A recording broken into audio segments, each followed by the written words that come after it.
আমার এই সোনার বাংলাদেশে কোনো কিছুর অভাব নাই। এই বাংলার জমিনে ক্ষমতাশালীদের অভাব ছিল না, কিন্তু ক্ষমতার জোরে 17টা বছর তারা যেইটা ইচ্ছা সেইটাই করেছে। যেইভাবে তাদের ইচ্ছা হইছে ওইভাবেই দেশ চালাইছে, যেইভাবে যেই আইন প্রয়োগ করার ইচ্ছা ওইভাবেই প্রয়োগ করেছে। কিন্তু তারা নিজেও জানতো না এই দুনিয়ার ক্ষমতা ক্ষণস্থায়ী, এই দুনিয়ার ক্ষমতা চিরস্থায়ী না।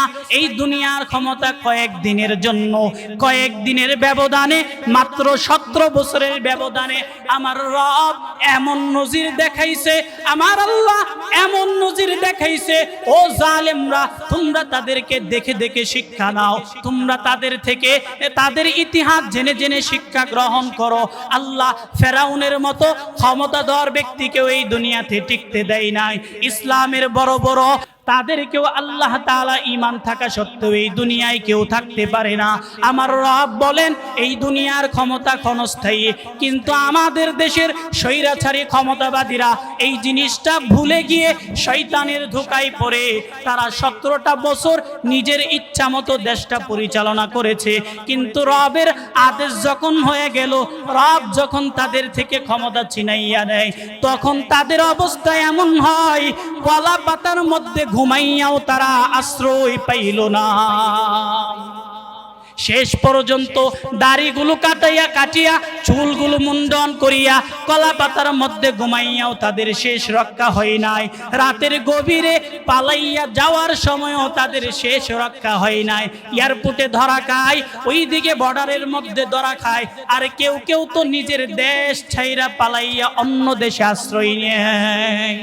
তৎকালীন সময়ে, তখনকার সময় অন্য কোনো মানুষ না থাকার সত্ত্বে আল্লাহ তাআলা আদম আলাইহিস সালাতু ওয়াস সালামের শরীয়তের মধ্যে তিনি একটা জিনিসের বৈধতা দিয়ে দিলেন। সেটা হচ্ছে প্রথম গর্ভের কন্যা সন্তান এবং দ্বিতীয় গর্ভের পুত্র সন্তান, আর দ্বিতীয় গর্ভের কন্যা সন্তান প্রথম গর্ভের পুত্র সন্তান তারা সহোদর বোন নয়, অর্থাৎ তারা আপন বোন নয়। তারা যদি চাই বৈবাহিক সম্পর্কে তারা আবদ্ধ হতে পারবে। এই জিনিসটা আল্লাহ তাআলা আদম আলাইহিস সালাতু ওয়াস সালামের শরীয়তের মধ্যে বৈধ করে দিলেন। এই বৈধতা আসার পর পয়গম্বর আদম কি বলেন? আল্লাহ রাব্বুল আলামিন পয়গম্বর আদম আলাইহিস সালাতু ওয়াস সালামকে যখন বললেন, ও পয়গম্বর, আপনার শরীয়তের মধ্যে আমি রব এই জিনিসটার বৈধতা দেয়া দিলাম। আমি আল্লাহ আপনার শরীয়তের মধ্যে এই জিনিসের বৈধতা দিলাম। যারা একসাথে জন্মগ্রহণ করেছে সহোদর বোন তারাই শুধু আপন, যারা পরের গর্ভে জন্মগ্রহণ করেছে তারা আপন বোন, তাদের সাথে আপন ভাই বোন হবে না। অতএব একজন আরেকজনের সাথে বৈবাহিক সম্পর্কের মধ্যে আবদ্ধ হতে পারবে। এই বিধান আল্লাহ রাব্বুল আলামিন পয়গম্বর আদমের শরীয়তের মধ্যে বৈধ করে দিলেন। এবার আদম আলাইহিস সালাতু ওয়াস সালাম সন্তানদেরকে যখন বললেন, তোমরা একে অপরের বোনকে বিয়ে করে বৈবাহিক সম্পর্কে আবদ্ধ হও। এবার ঘটনাক্রমে আদম আলাইহিস সালাতু ওয়াস সালামের 2 জন সন্তান ছিল। 2 জনের মধ্যে একজনের নাম কাবিল, আরেকটা সন্তানের নাম ছিল হাবিল। এবার কাবিল ডাক দিয়া বলে, না না না, আমি আমার ওই ভাইয়ের বোনকে বিয়ে করতে পারবো না। কারণ ঘটনাক্রমে কাবিলের সাথে যেই কন্যা সন্তানের জন্ম হয়েছিল, ওই কন্যা সন্তানটা দেখতে একটু সুন্দর ছিল, দেখতে একটু রূপমা ছিল। রূপ সৌন্দর্যের দিক দিয়ে হাবিলের বোনের থেকে কাবিলের বোনের একটু সৌন্দর্যতা বেশি ছিল। এবার কাবিল ডাক দিয়া বলে, না না না, আমি ওর বোনকে বিয়ে করতে পারবো না। আমি আমার সাথে যেই বোনের জন্ম হয়েছে আমি আমার আপন বোনকে বিয়ে করতে চাই। এবার পয়গম্বর আদম আলাইহিস সালাতু ওয়াস সালাম কাবিলকে বলে, ও কাবিল, না না না, তোমার সাথে যেই বোনের জন্ম হয়েছে ওই বোনকে তুমি বিবাহ করতে পারবে না, কারণ রব্বুল আলামিন আমার শরীয়তের মধ্যে ওই জিনিসের বৈধতা দেয় না। কাবিল তার আপন বোনকেই বিয়ে করবে, কারণ তার বোনটা দেখতে একটু সুন্দর। আর হাবিলের সাথে যেই কন্যা সন্তানের জন্ম হয়েছিল সে দেখতে একটু কুৎসিত কালো ছিল, সেজন্য কাবিল এটাকে বিয়ে করতে দ্বিমত পোষণ করছে। এবার আদম পয়গম্বর কাবিলকে জানাইয়া দেও, কাবিল তুমি যেই জিনিসটা চাচ্ছ ওই জিনিসটা আমার শরীয়তের মধ্যে বৈধ না। এবার আদম পয়গম্বর কাবিলকে বলে, ঠিক আছে আমি তোমার কথাই মানলাম, তবে তোমরা দুইজন আমার রবের নামে কুরবানি করবা। যার কুরবানি আমার রব কবুল করবে সেই তাকে বিয়ে করবে, সেই তার জীবন সঙ্গিনী হবে। আর যার কুরবানি আমার রব কবুল করবে না সে তাকে বিবাহ করতে পারবে না। আদম পয়গম্বর কুরবানি করার জন্য দুইজনকে আদেশ করলো। এই জায়গায় একটা জিনিস বোঝা যায়, শরীয়তের মধ্যে আল্লাহ তাআলা যেই জিনিসটাকে বৈধ করে দিয়েছেন আর যেই জিনিসটাকে অবৈধ করে দিয়েছেন এটা খোদাবির পরহেজগার। আর কাবিল তো দুনিয়ার নারী পাওয়ার জন্য তার উদ্দেশ্য খারাপ, সেজন্য কাবিলের কুরবানি কোনোদিন আল্লাহ কবুল করবে না, হাবিলের কুরবানিটাই আল্লাহ কবুল করবে। এজন্য আদম আলাইহিস সালাতু ওয়াস সালাম দুজনকে কুরবানি করার জন্য বলেছেন।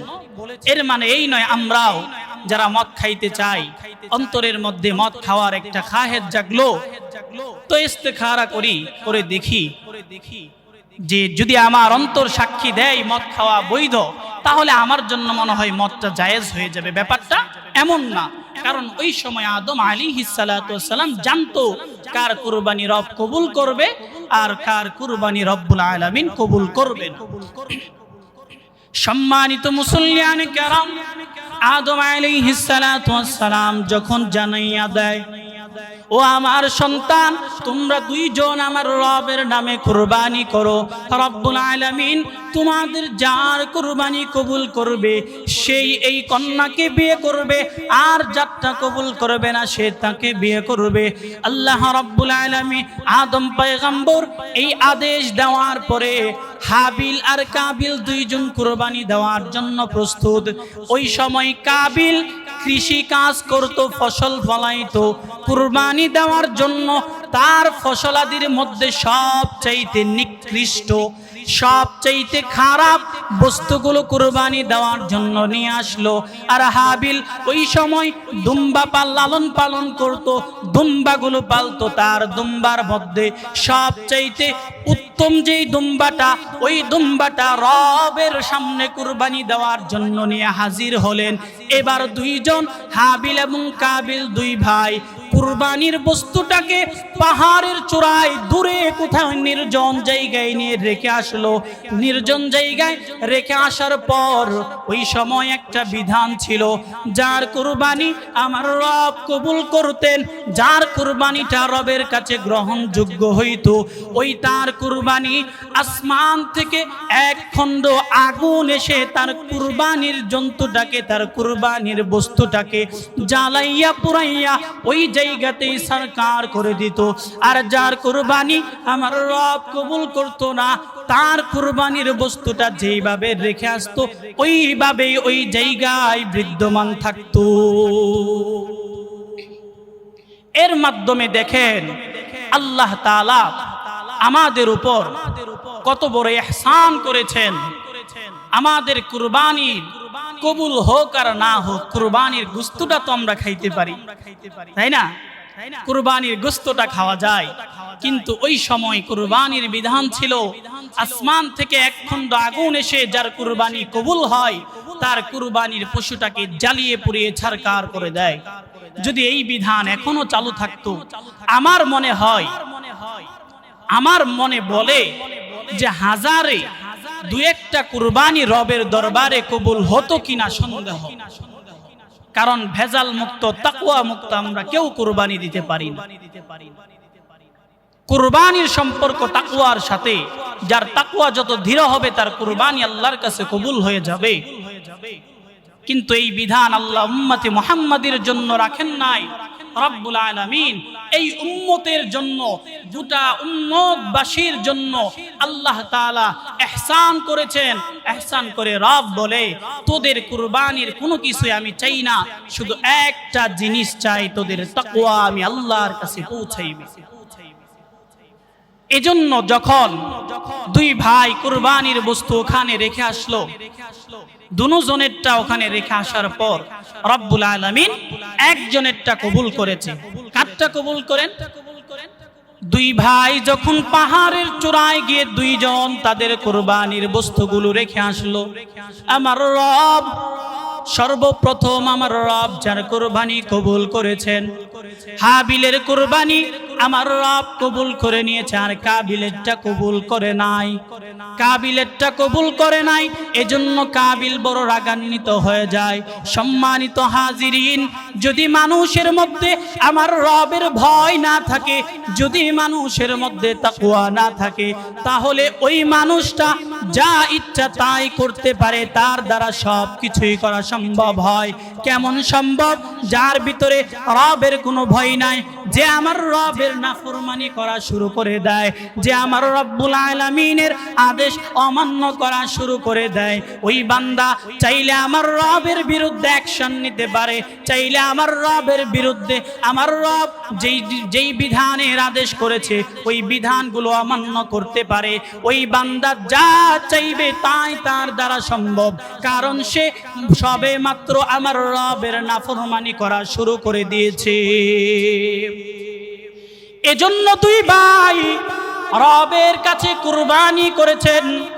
রব্বুল আলামিনের দরবারে দুইজন কুরবানি করায়। আল্লাহ হাবিলের কুরবানি কবুল করেন, আর কাবিলের কুরবানি আমার রব কবুল করেন নাই।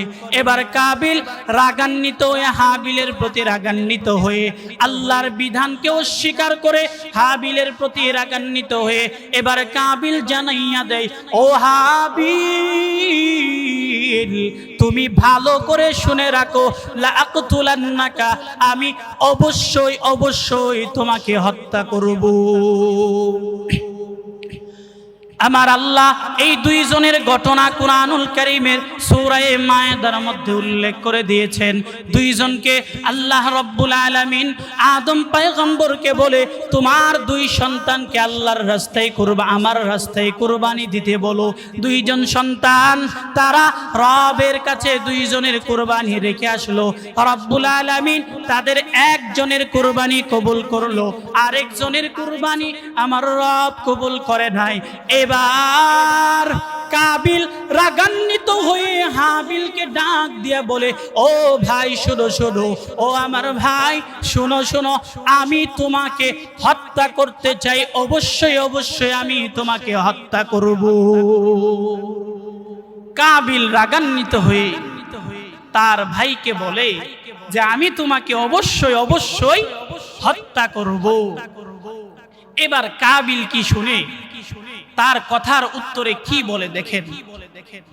হাবিলকে বলল, আমি তোমাকে হত্যা করতে চাই। এবার হাবিল ডাক দিয়া বলে, ইন্নামা তাকাব্বালাল্লাহু মিনাল মুত্তাকিন।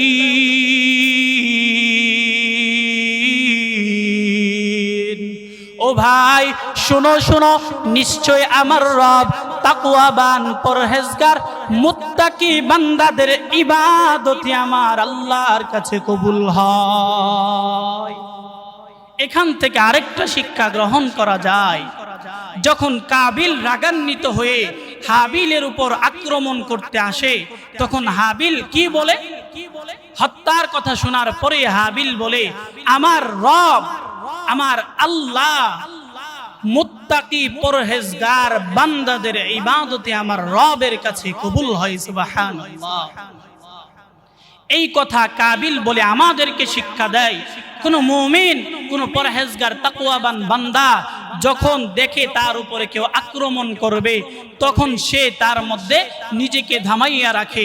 আল্লাহ তাআলা কোরআনের আরেক জায়গায় বলেন, ওয়া ইযা খাতাবাহুমুল জাহিলুনা ক্বালু সালামা, যখন কোনো জাহেল ব্যক্তি, যখন কোনো অজ্ঞ ব্যক্তি, আল্লাহকে ভয় করে না এমন ব্যক্তি যখন আরেকজনের উপর আক্রমণ করে বা গালিগালাজ করে, তখন ওই ব্যক্তিটা যদি তাকওয়াবান হয়, ওই ব্যক্তিটা মুত্তাকি হয়, তাহলে সে চুপচাপ শুনে বলার মতো যদি কিছু হয় এমন কথা বলে যেইটা শোনার পর মানুষ তার থেকে শিক্ষা গ্রহণ করতে পারে।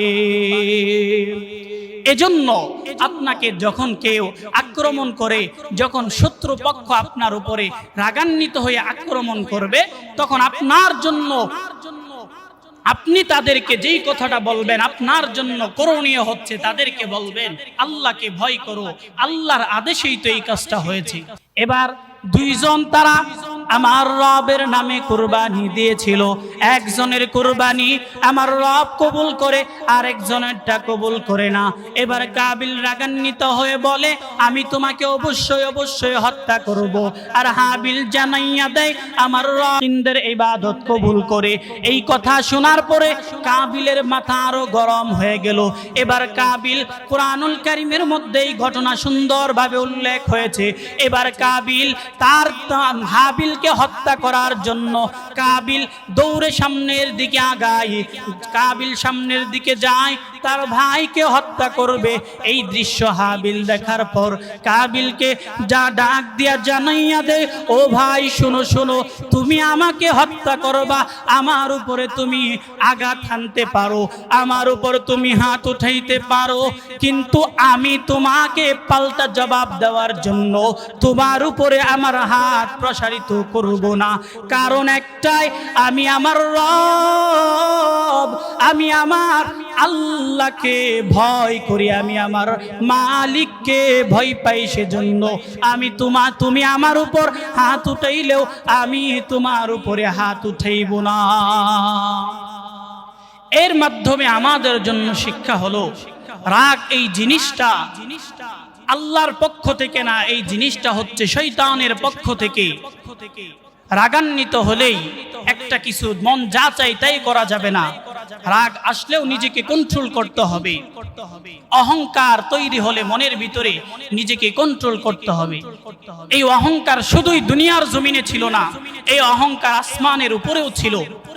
যখন আমার রব পয়গম্বর আদমকে সৃষ্টি করে, আদমকে বানাইয়া যখন সমস্ত ফেরেশতাদেরকে বলে যাও তোমরা সবাই মিলে আদমকে সেজদা করো, সমস্ত আসমানি ফেরেশতা আদম আলাইহিস সালাতু ওয়াস সালামকে সেজদা করলো। শুধুমাত্র একজন ইবলিস আদম পয়গম্বরকে সেজদা করতে সে সেজদা করবে না।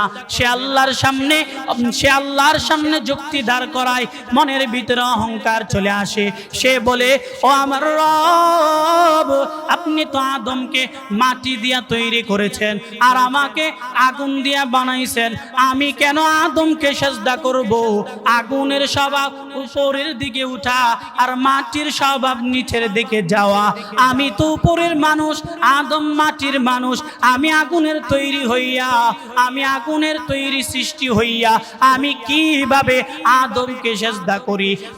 ইবলিস যখন আদম পয়গম্বরকে সেজদা করলো না, আল্লাহর সামনে নিজের অহংকার প্রকাশ করে আল্লাহর সামনে নিজের যুক্তি দাঁড় করায়। এবার আমার রব ইবলিসকে জানাইয়া দেয়, ওই ইবলিস শোনো, ওই ইবলিস মনোযোগ দেয়া শোনো, আমি রবের সামনে তুমি যুক্তি দাঁড় করাইছো, আমি রবের সামনে তুমি অহংকার করেছো, আমি আল্লাহ যুক্তিবাজ অহংকারীদেরকে আমার জান্নাতে জায়গা দিব না। আমি রব এই মুহূর্তে ঘোষণা দিলাম, আমি আল্লাহ তোমাকে আমার জান্নাত থেকে চিরস্থায়ীভাবে আমি তোমাকে বের করে দিলাম। এর মাধ্যমে বোঝা যায় অহংকার আর বেশি বেশি যারা যুক্তি দেয় এগুলো শয়তানের কাজ। এবার এই শয়তান আবার মানুষকে অনেক ধরনের কুমন্ত্রণা দিয়ে মানুষকে রাগান্বিত করার পর মানুষ কি করে জানেননি? শয়তানের কুমন্ত্রণায় পড়ে ভাই ভাইকে হত্যা করতে দ্বিধা করে না, ভাই ভাইয়ের উপরে হাত তুলতে দ্বিধা করে না। শয়তানের ধোঁকায় পড়িয়া কোনো কিছু না বুঝিয়া ভাই ভাইকে গালি দিতেও দ্বিধা করে না, যেটা মন চায় সেটাই করতে পারে। যখন শয়তান তাকে কুমন্ত্রণিত করে, কুমন্ত্রণা দেওয়ার পর সে রাগান্বিত হয়ে ভাইকে হত্যা করার জন্য প্রস্তুত হয়ে যায়। এমন ব্যক্তি সমাজের মধ্যে অভাব নাই, এমন ভাই ভাই সমাজের মধ্যে অভাব নাই। রাগের কারণে সমাজে এমনটাও দেখা যায়, সন্তান বাবার গায়ে হাত উঠায়, আর বাবার গায়ে শুধু হাতই উঠায় না, সন্তানের হাতেও বাবার মৃত্যু হয়, বাবাও খুন হয়। এমনটা মনে হয় আপনারা জানেন না। আমার এই সোনার বাংলাদেশে কোনো কিছুর অভাব নাই। এই বাংলার জমিনে ক্ষমতাশালীদের অভাব ছিল না, কিন্তু ক্ষমতার জোরে 17টা বছর তারা যেইটা ইচ্ছা সেইটাই করেছে।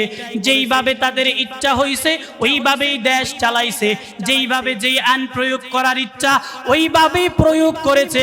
কিন্তু তারা নিজেও জানতো না এই দুনিয়ার ক্ষমতা ক্ষণস্থায়ী, এই দুনিয়ার ক্ষমতা চিরস্থায়ী না। এই দুনিয়ার ক্ষমতা কয়েকদিনের জন্য, কয়েকদিনের ব্যবধানে, মাত্র 17 বছরের ব্যবধানে আমার রব এমন নজির দেখাইছে, আমার আল্লাহ এমন নজির দেখাইছে। ও জালেমরা, তোমরা তাদেরকে দেখে দেখে শিক্ষা নাও, তোমরা তাদের থেকে তাদের ইতিহাস জেনে জেনে শিক্ষা গ্রহণ করো। আল্লাহ ফেরাউনের মতো ক্ষমতাধর ব্যক্তিকেও এই দুনিয়াতে টিকতে দেয় নাই। ইসলামের বড় বড় বাদশা ছিল, তাদেরকেও আল্লাহ তাআলা ঈমান থাকা সত্ত্বেও এই দুনিয়ায় কেউ থাকতে পারে না। আমার রব বলেন এই দুনিয়ার ক্ষমতা ক্ষণস্থায়ী, কিন্তু আমাদের দেশের স্বৈরাচারী ক্ষমতাবাদীরা এই জিনিসটা ভুলে গিয়ে শয়তানের ধোঁকায় পড়ে তারা 17টা বছর নিজের ইচ্ছা মতো দেশটা পরিচালনা করেছে। কিন্তু রবের আদেশ যখন হয়ে গেল, রব যখন তাদের থেকে ক্ষমতা ছিনাইয়া নেয়, তখন তাদের অবস্থা এমন হয় কলা পাতার মধ্যে ঘুমাইয়াও তারা আশ্রয় পাইল না। শেষ পর্যন্ত দাড়িগুলো কাটিয়া চুলগুলো মুন্ডন করিয়া কলা পাতার মধ্যে ঘুমাইয়াও তাদের শেষ রক্ষা হয় নাই। রাতের গভীরে পালাইয়া যাওয়ার সময়ও তাদের শেষ রক্ষা হয় নাই। এয়ারপোর্টে ধরা খায়, ওইদিকে বর্ডারের মধ্যে ধরা খায়, আর কেউ কেউ তো নিজের দেশ ছাইরা পালাইয়া অন্য দেশে আশ্রয় নেয়। এর মাধ্যমে বোঝা যায় দুনিয়ার ক্ষমতা এগুলো কোনো কিছুই না। শয়তান আমাদেরকে ধোঁকা দিয়ে এগুলোর থেকে আমাদেরকে আল্লাহর থেকে, তাকওয়ার থেকে, আল্লাহর ভয় থেকে দূরে সরাইয়া দেয়। শুধু তাই না, এই সমাজে আরো অসংখ্য জিনিস দেখা যায়। কেমন দেখে জানেন? রাগান্বিত হয়ে স্বামী যখন স্ত্রীর সাথে ঝগড়া করে, এক পর্যায়ে ঝগড়া করতে করতে শয়তানের ধোঁকায় পড়ে নিজের কথা ভুলে গিয়ে, নিজের অস্তিত্ব ভুলে গিয়ে মেন্টালি একটু বেশি গরম হওয়ার কারণে, শয়তানের ধোঁকাটা ভালোভাবে প্রয়োগ হওয়ার কারণে স্বামী স্ত্রীকে তালাক দিতেও দ্বিধা করে না। এটাই আমাদের সোনার বাংলাদেশ। আমার সমাজে অভাব নাই। আমার কাছে অনেকের অনেক অভিযোগ, হুজুর তালাক তো দিয়ে দিছি। কি জন্য তালাক দিলেন? বলে হুজুর ঝগড়া করতেছি, প্রচুর পরিমাণে রাগ উঠছে, রাগ উঠার কারণে তালাক দিয়ে দিছি। কি বলছেন? 1 তালাক, 2 তালাক, 3 তালাক, তোর মা সহ তালাক, হাত গোষ্ঠী তালাক দিয়ে 14 গোষ্ঠী তালাক দেই। শয়তানের ধোঁকায় পড়ে রাগান্বিত হয়ে, এজন্য রাগ এটা কোনো ভালো জিনিস না। এই রাগ জিনিসটা হচ্ছে শয়তানের কাজ। আল্লাহ আমাদের সবাইকে এই রাগ থেকে মুক্ত থাকার তৌফিক দান করুন। এবার কাবিল রাগান্বিত হয়ে হাবিলের দিকে দৌড়ায় হাবিলকে হত্যা করার জন্য। হাবিল বলে, তুই আমাকে হত্যা করবি, কিন্তু আমি তোর দিকে হত্যা করার জন্য, তোরে হত্যা করার জন্য আমি হাত উঠাইব না। কারণ আমি আমার রব, আমি আমার মালিক, আমার আল্লাহকে আমি ভয় পাই। এর মাধ্যমে বোঝা যায় মালিকের ভয় যার অন্তরের মধ্যে থাকবে, আমার আল্লাহর ভয় যেই বান্দা নিয়া নিয়া চলবে, আমার আল্লাহর ভয় নিয়া যেই বান্দা রাতের বেলা ঘুমাইবে, আমার মালিকের ভয় নিয়া যেই বান্দা রাতের বেলা ঘুমাইবে, আমার মালিকের ভয় নিয়া যেই বান্দা জমিনের উপর দিয়ে হাঁটবে, আমার মালিকের ভয় নিয়া যেই বান্দা ব্যবসা করবে, ওই বান্দার মাধ্যমে কোনোদিন আমার মালিকের নাফরমানি হতে পারে না। এবার কাবিল যখন বলে আমি তোমাকে হত্যা করব, হাবিল বলে ঠিক আছে হত্যা করো। এক পর্যায়ে শয়তানের ধোঁকায় পড়িয়া কাবিল হাবিলকে হত্যা করেই ফেললো। হত্যা করার পর কাবিল তার পাশে বসিয়া এবার অনুশোচনা করতে শুরু করেছে। কেমন অনুশোচনা করে? কাবিল এবার অনুশোচনা করে বলতে থাকে, হাই হায় আমি কি করলাম, হাই হায় আমি কি করলাম, এটা আমি কি করলাম, এই কথা বলে আর অনুশোচনা করে ভাইকে হত্যা করার পর ভাই তো পাশেই পড়ে আছে, কিন্তু এই জিনিসটা কি করবে সে বুঝতে পারে নাই। এবার আমার রব সূরা মায়েদার 37 নম্বর আয়াতের মধ্যে ঘটনা উল্লেখ করে আমার রব্বুল আলামিন আসমান থেকে একটা কাক জমিনের মধ্যে পাঠাইয়া দেয়। কাকটা কাবিলের সামনে আসিয়া জমিনটাকে তার পায়ের মাধ্যমে একটু গর্ত করা শুরু করে দেয়। কাকের দিকে যখন কাবিলের দৃষ্টি যায়, কাবিলের দৃষ্টি যাওয়ার পরে মাথার মধ্যে এই বুদ্ধি আসে, মানুষ যখন ইন্তেকাল হয়, মানুষের যখন মৃত্যু হয়, তখন যদি মাটি গর্ত করে ওটার নিচে রাখা হয় তাহলেই সেটা নিরাপদ হবে। এবার কাবিল নিজে নিজে অনুশোচনা করে, হায় হায় আমি তো নিজেকে বেশি জ্ঞানী মনে করেছিলাম, আমি আমার নিজেকে বেশি অহংকারী মনে করেছিলাম, কিন্তু আমার মতো নির্বোধ এই দুনিয়ার জমিনে আর একটাও নাই। আমি কেমন নির্বোধ, আমার ভাইটাকে আমি হত্যা করলাম, আমার ভাইকে আমি হত্যা করেছি বটে, কিন্তু তার লাশটাকে আমি কোথায় দাফন দিব? এই যে মাটির নিচে মাটি খনন করে যে নিচে দাফন দিতে হয়, ওই জায়গায় দাফন দিলে নিরাপদ থাকবে, এই জিনিসটাও তো আমার মাথার মধ্যে আসে নাই। এটাও তো আমার মালিক আমাকে শিক্ষা দিয়েছে। এখান থেকে আরেকটি ইতিহাস জানা যায়, এই কবরের ইতিহাস। কোথায় থেকে কবর আসলো? আল্লাহ তাআলা একটা কাকের মাধ্যমে জানাইয়া দিল যে যাও এই জায়গায় যে কাবিলকে শিক্ষা দাও কবরের কথা। সম্মানিত হাজিরিন, হাদিস শরীফের মধ্যে এসেছে এই যে কাবিল তার মাধ্যমে হত্যার সূচনা করেছিল, কাবিলই সর্বপ্রথম হত্যাকারী। হাদিসের মধ্যে আসছে কিয়ামতের আগ পর্যন্ত অন্যায়ভাবে যদি কেউ তার ভাইকে হত্যা করে, সন্তান বাবাকে হত্যা করে, বাবাই সন্তানকে হত্যা করে, মাই সন্তানকে হত্যা করে, যেই যাকে হত্যা করুক না কেন, এই হত্যা করার একটা গুনাহ কিয়ামতের আগ পর্যন্ত কাবিলের আমল নামায় গিয়ে জমা হতে থাকবে বিনা হিসাবে। সে এই গুনাহের বদৌলত, এই গুনাহের যেই গুনার ভার, সে বিনা হিসাবে কবরের মধ্যে থেকেই পেয়ে যাবে। বলেন নাউযুবিল্লাহ। তার কারণ কি? তার কারণ সর্বপ্রথম এই বিধান, এই অন্যায়ের বিধান কাবিলেই চালু করেছিল, কাবিলের এই সূচনা করেছে। এর মাধ্যমে একটা শিক্ষা আমাদের, যে আমরা কেউ যদি কোনো গুনাহের, সমাজের মধ্যে কোনো গুনার নতুন সূচনা করি, কথার কথা বলি, সুদ সমাজের মধ্যে ছিল না বা এই এলাকার মধ্যে নাই, কোনো এলাকার মধ্যে নাই সব সুদ, কিন্তু আমি বহিরাগতভাবে ওই জায়গায় গিয়ে সুদের বিধান চালু করলাম, গরিবদেরকে বললাম তোমরা তো টাকা পাইতেছো না, ধান চাষ করতে পারো না, ফসল আদি ভালো করে নিতে পারো না, নাও আমি তোমাদেরকে 10,000 টাকা দিলাম, 6 মাস পরে তোমরা এটার দ্বারা লাভ সাফ করে 6 মাস বা 1 বছর পরে আমাকে 20,000 টাকা দিয়ে দিবা। এই বিধান যদি আপনি ওখানে চালু করেন, তাহলে এই বিধানটা যদি সবার কাছে ছড়িয়ে যায়, সবার যেই গুনাহ হবে ওই গুনাহ থেকে আপনিও কিন্তু একটা পার্সেন্টেজ পেয়ে যাবেন। সেজন্য সাবধান, নিজের মাধ্যমে যেন সমাজের মধ্যে কোনো গুনাহের কাজ না হয়। আল্লাহ তাআলা আমাদের সবাইকে গুনাহের সূচনা থেকে বেঁচে থাকার তৌফিক দান করুন। সকলে বলি আমিন।